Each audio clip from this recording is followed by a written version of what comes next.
Hola y bienvenido a esta nueva clase. En esta sección vamos a ver nuestra última sección, que es la sección 4 del estándar. Con estas últimas clases vamos a terminar ya la parte del estándar. En esta parte vamos a revisar el ciclo de vida. En primer lugar, tenemos que pensar qué es un ciclo de vida. Cuando pensamos en un ciclo de vida dentro de un proyecto, tenemos que considerar que un ciclo de vida es una serie de actividades o fases.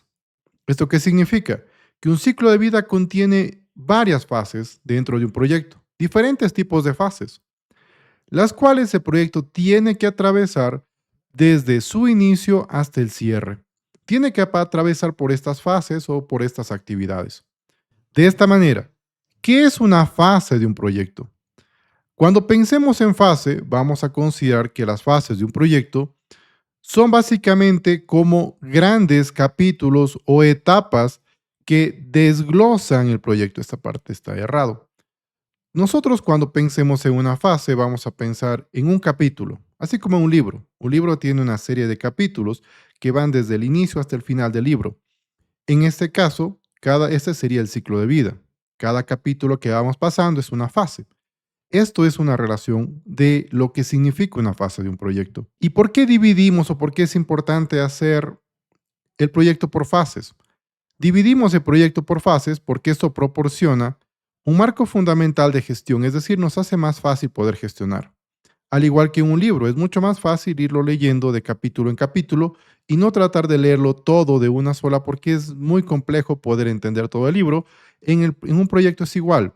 Dividirlo por fase facilita su planificación y la gestión del proyecto como tal.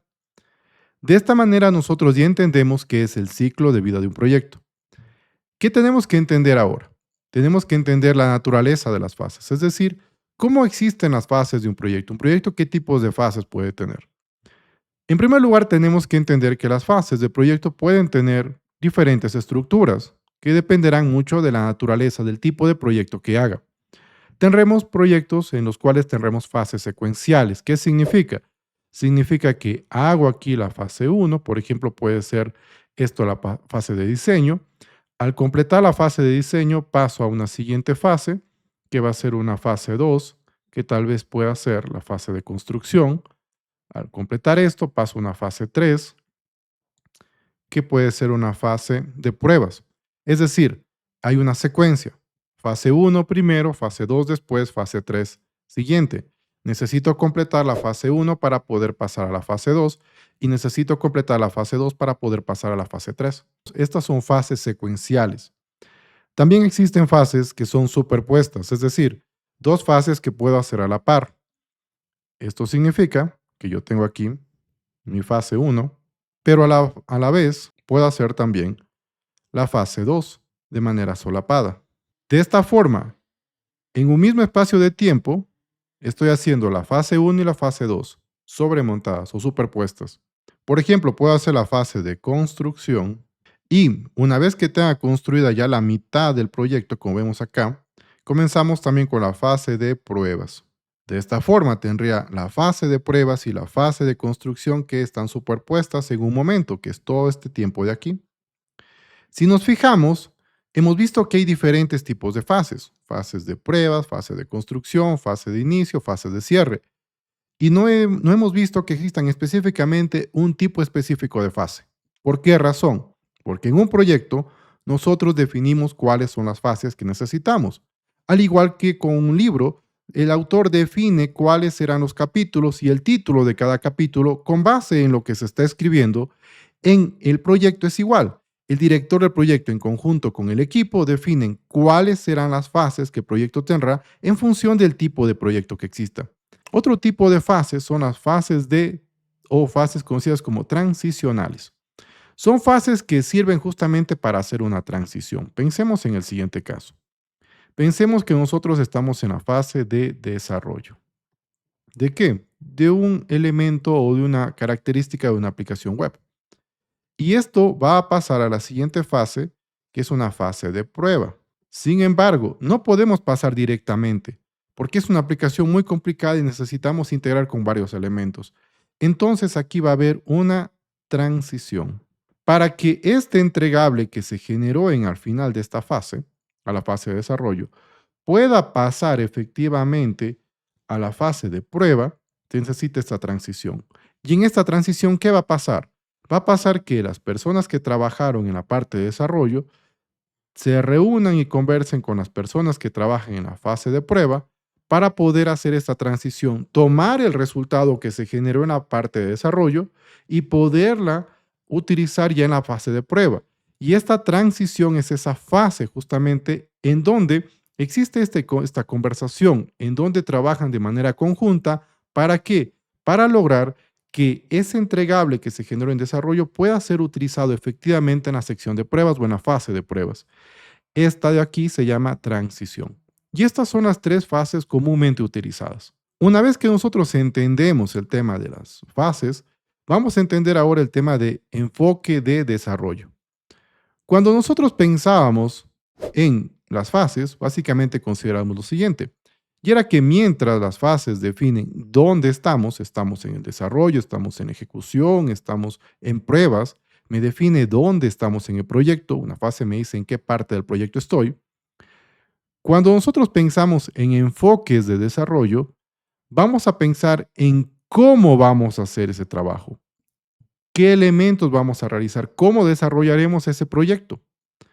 Cada fase puede tener diferentes formas o diferentes enfoques. Dependerá mucho de lo que estemos yendo a hacer, del trabajo que se va a generar. ¿Para qué? Para crear este entregable que necesitamos. En otras palabras, un enfoque de desarrollo es básicamente el medio usado para crear y desarrollar un producto, servicio o resultado durante el ciclo de vida. Es el medio, es la forma en la que vamos a hacer, es cómo vamos a trabajar. Con esto en mente, tenemos que pensar que existen tres enfoques de desarrollo comúnmente utilizados a nivel mundial. El primero es un enfoque predictivo. ¿Qué es un enfoque predictivo? Un enfoque predictivo es también conocido como enfoque de cascada o enfoque tradicional.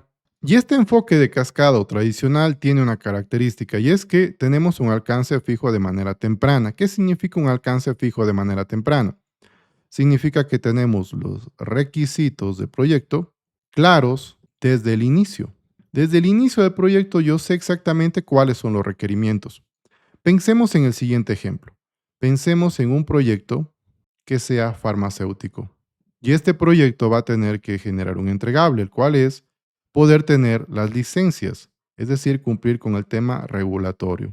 Si nosotros pensamos en el tema regulatorio, vamos a darnos cuenta de que en este proyecto, desde el inicio, vamos a tener nosotros ya todo el listado de regulaciones que tendremos que cumplir. ¿Cómo lo obtenemos? Vamos a la entidad reguladora y le pedimos los requisitos. Y ellos nos van a decir, mira, si tú quieres poner a vender ese producto que estás teniendo, esa vacuna, por ejemplo, necesitas cumplir con esto en mi país para que puedas venderla. Yo tengo todos los requisitos desde el inicio. Si yo tengo todos los requisitos desde el inicio, ¿qué es lo que puedo hacer? Puedo hacer una planificación detallada inicial, es decir, puedo definir un cronograma, puedo definir un presupuesto. Adicionalmente, como tengo todos estos requerimientos desde el inicio, puedo hacer una entrega única, es decir, al final del proyecto entrego todas las regulaciones completas o puedo hacer incremental, es decir, cada 3 o 4 regulaciones que cumpla le entrego como parte a la entidad reguladora para que me pueda seguir liberando permisos para poder trabajar. ¿Cuándo es muy útil esto? En primer lugar, cuando la inversión es muy alta. Por ejemplo, hacer un proyecto muy grande como una construcción minera. Como la inversión es tan alta, necesitamos tener un cronograma y adicionalmente un presupuesto que tengan una característica y es que estos sean realistas. ¿Y por qué tiene que ser un cronograma realista? Porque hay una gran inversión y es necesario tener que o poder hacer un control adecuado. ¿Para qué? Para que los interesados, para que las personas que invierten ese dinero estén más seguras, porque van a pedir constantemente información para ver qué está pasando con esa inversión. Adicionalmente, se necesitan muchas más regulaciones cuando tenemos inversiones muy altas. Por otro lado, si nuestro proyecto es de regulación, como en este caso, en este proyecto farmacéutico, es un proyecto enfocado en un tema regulatorio en donde vamos a buscar que una vacuna pueda entrar a un país, por ejemplo, en la Unión Europea, necesita cumplir una serie de requisitos. Es muy útil porque yo ya tendría los requisitos desde el inicio. Y adicionalmente, cuando tengo cambios que son muy costosos. ¿Qué es el costo del cambio? Pensemos en la siguiente imagen. Si nosotros pensamos en el costo del cambio, vamos a tener lo siguiente. Acá tengo el costo del cambio. Cuando pensamos en el costo del cambio, vamos a ver que aquí es el tiempo. ¿Tiempo de qué? El tiempo de mi proyecto. Aquí tengo inicio y acá tengo el fin. Aquí tengo un valor bajo o el costo es bajo y acá el costo es alto. El costo del cambio. Esto viene dado por dinero. Si yo tengo un cambio al inicio del proyecto, cuando recién estoy recopilando la información, si me cambian una normativa o si hay un interesado y me pide algún cambio, no tengo ningún inconveniente porque el costo es relativamente bajo. Yo puedo hacer ese costo o yo puedo hacer ese cambio con un costo bajo. Sin embargo, si este mismo interesado me dice o me pide un cambio ya al final del proyecto, este costo es muy alto. ¿Por qué razón? Porque el trabajo que yo hice se ve afectado, adicionalmente de que puede afectar otras cosas. De esta manera, este cambio es muy costoso en comparación con este. En el tiempo, al inicio del proyecto, no hay mucho inconveniente porque podemos hacer los cambios de manera fácil. Sin embargo, ya en etapas avanzadas, esto es muy complejo. Para evitar esto, justamente se ocupa lo que se conoce como control de cambios. Y el control de cambios es un elemento fundamental en los proyectos predictivos. ¿Por qué? Porque en los proyectos predictivos, ¿de qué se basa? Si nos damos cuenta, nos basamos mucho en tener un alcance fijo que sea desde el inicio. Cuando estos requisitos cambian durante el proyecto, cambia nuestro presupuesto y también cambia nuestro cronograma, lo cual afecta al proyecto. No todos los proyectos son predictivos. Existen también proyectos que son adaptativos.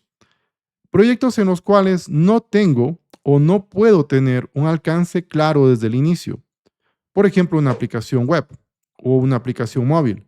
La aplicación móvil va a tener modificaciones conforme que cómo los usuarios están implementando o usando ese sistema. De esta manera, el alcance evoluciona. Tal vez comenzamos como una aplicación de música únicamente y después vemos que necesitamos hacer otras cosas adicionales como crear listas de reproducción. El alcance es variable y continuamente va cambiando y evolucionando. Adicionalmente, la incertidumbre es alta porque no sabemos qué puede pasar con este entregable. Pensemos en el tema de nuestra vacuna nuevamente. Nuestro proyecto es farmacéutico y estamos haciendo una vacuna. El desarrollo de esta vacuna necesita ir haciendo que sea de forma adaptativa. ¿Por qué? Porque va a depender de muchos factores. Va a depender de elementos como por ejemplo hacer prueba y error para ver cómo la vacuna va evolucionando, cómo la vacuna va siendo construida de manera efectiva. Hay muchas pruebas.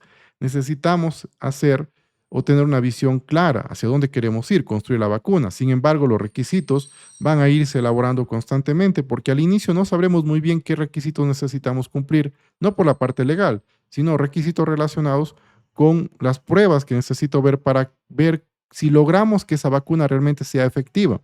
Esto me ayuda o esto permite que nosotros tengamos entregables constantes. ¿Qué significa esto? Significa justamente lo que vemos aquí. Cuando nosotros pensamos en un ciclo adaptativo, pensamos en hacer ciclos cortos de trabajo, ciclos que van entre 1 a 4 semanas. Aquí inicio el trabajo en este punto y cuando se termina tengo un entregable que lo puedo poner a prueba. Por ejemplo, estoy haciendo la vacuna y estoy haciendo un componente específico de esa vacuna que me tomará 2 semanas de trabajo. Una vez que lo hago, lo pongo a prueba, veo si funciona, veo si no funciona, ok, aprendo de eso y nuevamente regreso al ciclo. No puedo hacer una planificación completa, pero sí puedo hacer una planificación bastante efectiva a través de tiempos cortos que me permitan retroalimentación.